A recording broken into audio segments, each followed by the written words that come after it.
So hi guys and welcome back to my channel. आज मैं आ गया हूँ अपना लॉ का स्पेशल कुछ यूनिट्स का मतलब कुछ टॉपिक्स का स्ट्रेटेजी लेके, क्योंकि मैंने कम्युनिटी पोस्ट डाला था कि सबको कौन से सब्जेक्ट में दिक्कत हो रहा है, तो उधर 70% लोगों का वोट लॉ में ही गया है। लेकिन तू कर भी क्या सकता है यार? हाँ, मैं कर क्या सकता हूँ? मैंने है ना फैसला किया है। करेक्ट फैसला किया। तू कुछ नहीं कर सकता। मैं कुछ नहीं कर सकता हूँ। मैं कुछ नहीं कर सकता। अब मैं बताता हूँ मैं क्या कर सकता हूँ। मैं ना क्या कर सकता हूँ यार?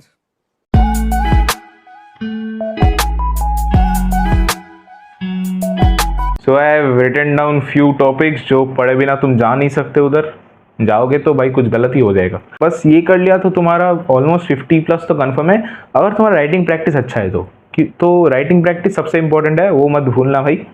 बहुत अच्छे अच्छे वीडियोस मिल जाएंगे यूट्यूब पे जहाँ से तुम राइटिंग प्रैक्टिस कर सकते हो। MTP सॉल्व करो, PYQ सॉल्व करो, उधर से हो जाएगा तुम्हारा राइटिंग। बट इन टॉपिक्स को, इन प्रोविजंस को अच्छे से तुम याद करोगे, ठीक है? वरना ये सबसे बेसिक इंपॉर्टेंट है। तो मैंने Indian Contract Act, SOGA, partnership, companies और नेगोशिएबल का बनाया है, और IRF का तो ऐसा कुछ है नहीं, तो तुम वो अपने हिसाब से पढ़ लेना। और LLP तो मैंने भी छोड़ दिया है, शायद तुमने भी छोड़ दिया होगा। तो चलिए शुरू करते हैं इसको। मैं इधर लाता हूँ इसको, आ गया। अब इसको स्क्रीनशॉट करो और रख दो अपने पास, देख देख के पढ़ना, बार बार वीडियो में तो नहीं आओगे यार। तो पहला इधर है जो इंडियन कॉन्ट्रैक्ट एक्ट का, वो है CUFM, ठीक है? तो CUFM मतलब coercion, under influence, fraud, miss representation, ठीक है? इन चारों का डेफिनेशन पढ़ लेना, इसमें से कोई एक या दो पूछ लिया जाता है, ठीक है? फिर आता है माइनर वाला पॉइंट। तो माइनर बहुत इंपॉर्टेंट है कि माइनर के पास कौन से राइट्स है, कब कब माइनर के साथ कॉन्ट्रैक्ट वॉइडेबल होगा और कब कब वैलिड होगा, तो वो सब पढ़ोगे तुम लोग। और उसके बाद आते हैं कंसिडरेशन पे। कंसिडरेशन भी बहुत इंपॉर्टेंट टॉपिक है, तो कंसिडरेशन के जो सारे पॉइंट्स है वो तुम लोग अच्छे से कर लोगे। फिर आते हैं ब्रीच ऑफ कॉन्ट्रैक्ट में। ब्रीच ऑफ कॉन्ट्रैक्ट में एक्चुअल और एंटिसिपेटरी, ये दोनों इंपॉर्टेंट है, बस इसको करोगे। और फिर आते हैं हम लोग क्वासी कॉन्ट्रैक्ट पे। क्वासी कॉन्ट्रैक्ट कैसे आता है, क्यों होता है, कौन से पे लगता है, बस ये। और फिर क्वांटम मेरिट, ठीक है, कि कब कब क्वांटम मेरिट लगेगा और है क्या ये। तो बस इंडियन कॉन्ट्रैक्ट खत्म।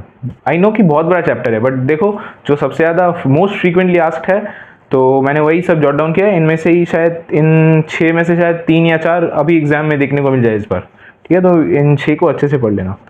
फिर आते हैं हम लोग सोगा में। सोगा में ज़्यादा कुछ नहीं है, इम्प्लाइड कंडीशंस एंड वारंटीज़ है। फिर आता है ये इम्प्लाइड कंडीशंस, तो 6-7 पॉइंट्स का है एक, और वारंटीज 4 पॉइंट्स का है, ये सब तुम लोग रट लोगे।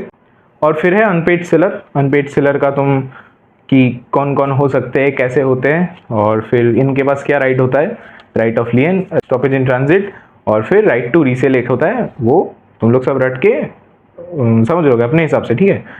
और फिर आते हैं ऑक्शन सेल पे। ऑक्शन सेल के लीगल रूल्स वो सब इधर तुमको पढ़ना होगा, ये बहुत इंपॉर्टेंट है।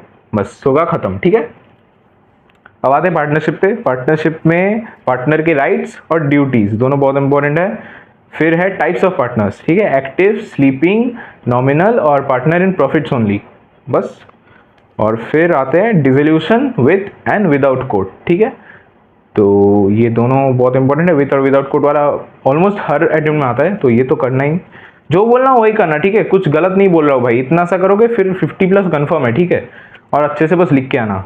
और फिर आते हैं कंपनीज में। कंपनीज में टाइप्स ऑफ कंपनीज बहुत इंपॉर्टेंट है, उसमें तो बहुत सारे हैं, पब्लिक, स्मॉल, पब्लिक, प्राइवेट, वो सब नहीं आता। जो मैं बोल रहा हूँ बस वही करना। एक है OPC, फिर है स्मॉल कंपनी, फिर है government company, section 8 company, government company, holding and subsidiary company and associate company. फिर अगला है कंपनीज एक्ट से ही कॉर्पोरेट वेल वाला, कब कब उठ सकता है और है क्या। और फिर आते हैं डॉक्ट्रिन ऑफ इंडोर मैनेजमेंट, ठीक है? और उसके एक्सेप्शंस भी तुमको करना है, जो एक्चुअल और कंस्ट्रक्टिव नॉलेज ऑफ इरेगुलरिटी, फिर होता है कि सस्पिशन ऑफ इरेगुलरिटी, फिर है फॉर्जरी, ठीक है? ये 3। और फिर आता है डॉक्ट्रिन ऑफ अल्ट्रा वायरस, कि ये है क्या लगता है, बस इतना हो जाएगा, बस तुम्हारा कंपनी खत्म। और बस लास्ट है नेगोशिएबल इंस्ट्रूमेंट्स।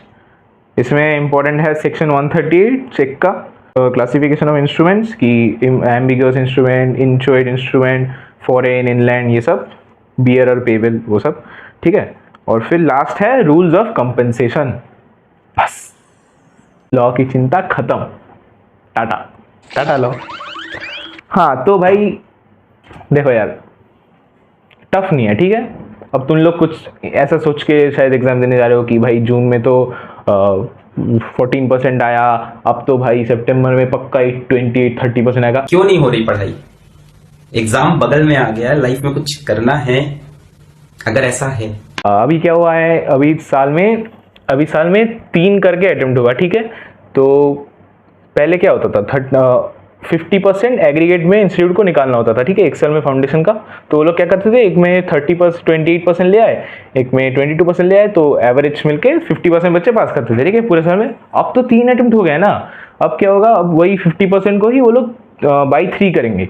तो ऐसा क्या हो रहा है, तो फिर हर बार अगर सोचो 15 to 16% ही रिजल्ट आएगा, ठीक है। जैसे इस बार 15% आया ऑलमोस्ट, तो वही है। तो इस बार भी ऐसे ही 14 to 16%, मैक्सिमम 20%, इससे ज़्यादा एक्सपेक्ट मत करना, ठीक है। टफ आएगा, बहुत कंपटीशन है, तो तुमको स्टैंड आउट करना होगा। तो इन टॉपिक्स को तुम लोग अच्छे से करोगे, और इसके अलावा भी बहुत कुछ है, वो भी तुम अपने हिसाब से देख लोगे। जो जिनको बहुत डर है उनके लिए बस ये टॉपिक्स है, ठीक है। इनमें से तुम आराम से 50+ ला सकते हो, और अच्छे से लिख के आना। तो अभी राइटिंग प्रैक्टिस करो, इंद्रेश गांधी सर है, शशांक सर है अनअकैडमी के, तो ये लोग बहुत अच्छा पढ़ा रहे हैं फिलहाल, मैं भी इनसे ही कर रहा हूँ। और फिर कुछ दिक्कत परेशानी हो तो भाई कमेंट सेक्शन हमेशा खुला है, हर कमेंट का रिप्लाई मिलता है, ठीक है, हर कमेंट का। तो फिर एंड थैंक्स फॉर 200+ सब्सक्राइबर्स, बहुत खुश हूँ मैं। अब तो यार तुम भी कर दो, and share this to your friends, उन लोगों को भी थोड़ा हेल्प मिल जाएगा। और फिर चलो यार, 4 है 7 सितंबर, बाय।